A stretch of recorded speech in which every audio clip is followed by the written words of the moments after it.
បុរេប្រវត្តិសាស្ត្រនៃប្រទេសកម្ពុជាតើបុរេប្រវត្តិសាស្ត្រជាអ្វីបុរេប្រវត្តិសាស្ត្រគឺជាសម័យដ៏យូរលង់មកហើយគឺរាប់ចាប់ពីមានមនុស្សរស់នៅលើផែនដីរហូតដល់ការកកើតអក្សរសម្រាប់កត់ត្រាយើងអាចដឹងពីបុរេប្រវត្តិសាស្ត្របានដោយសារការស្រាវជ្រាវលើគ្រោងឆ្អឹងឧបករណ៍ប្រើប្រាស់និងកម្ទេចសំណល់ផ្សេងៗដែលបានបន្សល់ទុកអ្នកសិក្សាស្រាវជ្រាវប្រវត្តិសាស្ត្រប្រទេសកម្ពុជាបានរកឃើញទីតាំងស្ថានីយ៍បុរេប្រវត្តិសាស្ត្រជាច្រើនកន្លែងស្ថានីយ៍បុរេប្រវត្តិសាស្ត្រទាំងនោះមានស្ថានីយ៍ម្លូព្រៃស្ថានីយ៍ល្អាងស្ពានស្ថានីយ៍ព្រែកឆ្លងស្ថានីយ៍សំរោងសែននិងអន្លង់ផ្ដៅ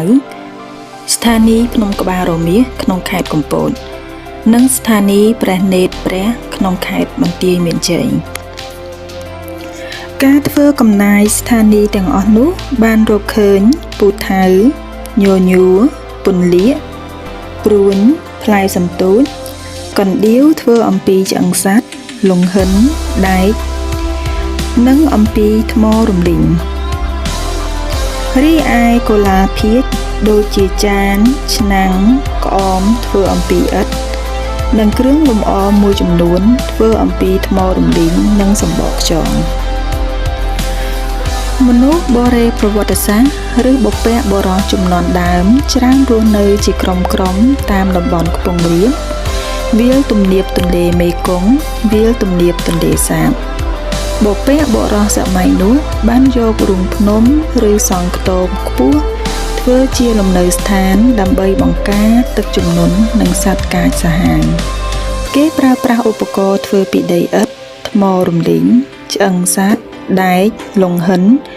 និងពីសំបកខ្យងជាដើម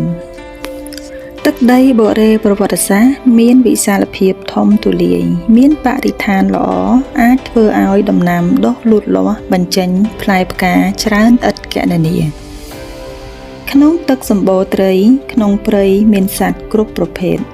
កត្តាទាំងអស់នេះហើយដែលធ្វើឲ្យមនុស្សសម័យនោះប្រកបរបរចិញ្ចឹមជីវិតដោយនេសាទត្រីបរបាញ់សត្វនិងបេះផ្លែឈើជាអាហារលុះក្រោយមកពួកគេចេះដាំដំណាំនិងចិញ្ចឹមសត្វបន្ថែមទៀតពួកគេមានជំនឿលើធម្មជាតិខ្មោចអារក្សនិងអ្នកតា